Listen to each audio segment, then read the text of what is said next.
Arjan Tahiri dhe Janina Ymeri janë dy fytyra të reja që sfiduan hierarkinë dhe përvojën parlamentare brenda partive të tyre. Me popularitetin që fituan gjatë vitit 2025, të dy arritën që të sigurojnë vota për të marrë mandatin në Kuvendin e Kosovës dhe të lënë jashtë disa nga figura që ishin më shumë se 3 legjislatura. Arjan Tahiri nga Partia Demokratike e Kosovës e Janina Ymeri nga Lidhja Demokratike e Kosovës, edhe pse garuan për hir të parë në zgjedhjet qendrore, arritën që të zënë ulcet e deputetëve, ndërsa jashtë legjislativit mbetën figura me përvojë të gjatë parlamentare si Arben Gashi me 6 mandate dhe Abelar Tahiri me 3 mandate.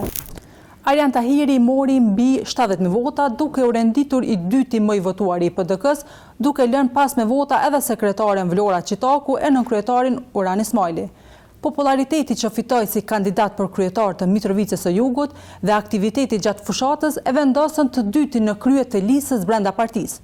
Nga po kjo parti, lart në votë u ngritën edhe përparim Gruda e Sala Jashari, duke lënë pas me vota sekretaren Vlora Qitaku. Ndërkohë, Janina Ymeri, një emër i ri i LDK-s, siguroi rreth 20.000 vota dhe një ulse deputeteje.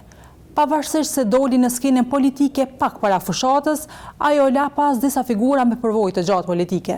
Në të njëjtën kohë, elektorati i vetëvendosjes ka vazhduar të mbajë në krye figurat udhëheqëse Albin Kurtin, Glauko Njusën dhe Albulena Haxhiun.